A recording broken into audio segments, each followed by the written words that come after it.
তো বন্ধুরা, চারিদিকে এখন চলছে পুষ্পারাজের রাজত্ব।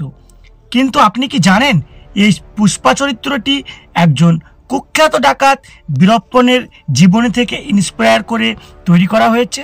কিন্তু পুষ্পা সিনেমার মেকাররা সে কথা এখনো স্বীকার করেননি।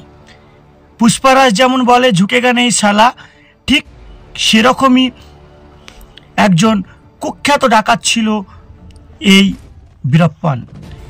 কতটা কুখ্যাত ডাকাত ছিল এই বীরপ্পন তা আপনি আমাদের পুরো ভিডিও দেখলেই বুঝতে পারবেন। এই বীরপ্পনকে জীবিত অথবা মৃত ধরে আনার জন্য তামিলনাড়ু ও কেরালা সরকার 5 কোটি টাকা ঘোষণা করে। তো আসুন আজকে জানা যাক সেই কুখ্যাত বীরপ্পন সম্বন্ধে।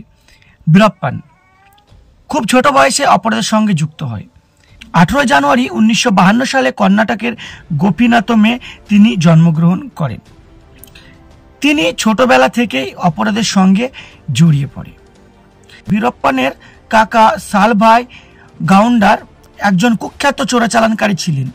তিনি চন্দন এবং হাতির দাঁত কারবারি করতেন। বীরপ্পন তাদের সঙ্গেই যুক্ত হয়।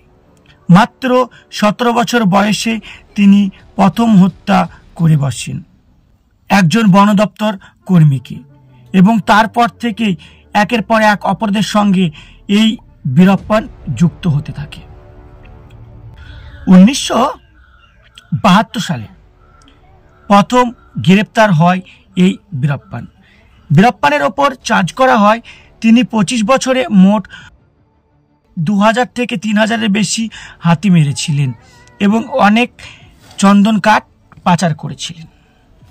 1987 সালে বীরপ্পন তামিলনাড়ু থেকে চিদম্বরম নামে একজন সত্যমঙ্গল তালুক বন কর্মকর্তাকে অপহরণ করে হত্যা করেন। 1991 সালে নভেম্বরে একজন ঊর্ধ্বতর IPS অফিসার পন্ডিলাপল্লী শ্রীনিবাসকে খুন করার মাধ্যমে তিনি গোটা ভারতবর্ষে তার আতঙ্ক ছড়িয়ে দেয়।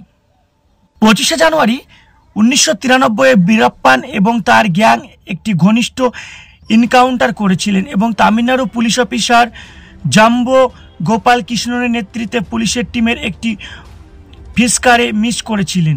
তার দলের একজন সদস্য এবং ঘনিষ্ঠ সহযোগী অ্যান্টনি রাজ্যকে গুলি করে হত্যা করা হয়। 1993, 1994, 1995, 1996, 97 একের পর এক বীরপ্পনের কর্মকাণ্ড বাড়তেই থাকে। এ দেখে তামিলনাড়ু সরকার ও কর্ণাটক সরকার একটা টাস্ক ফোর্স গঠন করে 1992 সালে। তামিলনাড়ুতে সঞ্জয় আরোরা এবং কর্ণাটকের শঙ্কর বৃদ্ধির নেতৃত্ব ছিলেন ওয়াল্টার দেবরামের যুগ্ম প্রধান। বীরপ্পন এতটাই হিংস্র ছিলেন যে তিনি একাই 184 জন মানুষকে হত্যা করেন, যাদের প্রায় অর্ধেকের বেশি ছিল পুলিশ অফিসার এবং বন কর্মকর্তা। বীরপ্পন প্রথমে হাতির দাঁত বিচা থেকে তার জার্নি শুরু করেন।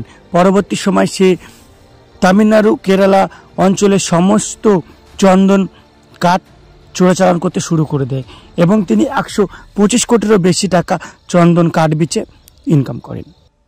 এই চন্দন কাঠের তস্করি করা বীরপ্পন এতটাই নৃশংস ছিল যে সে পুলিশ কর্মকর্তা এবং বন দপ্তর কর্মীদের সন্দেহভাজনভাবেও মেরে ফেলতো এবং তাদের মুন্ডু কেটে ফুটবল খেলে বেড়াতো বলে জানা যায়।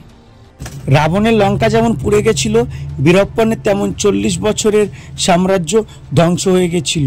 অবশেষে 14 অক্টোবর 2004-এ বীরপ্পন এবং তার 3 সহযোগী কে বিজয় কুমারের নেতৃত্বে তামিলনাড়ু স্পেশাল টাস্ক ফোর্স এবং MK সোমনাথন কান্নার দ্বারা নিহত করা হয়।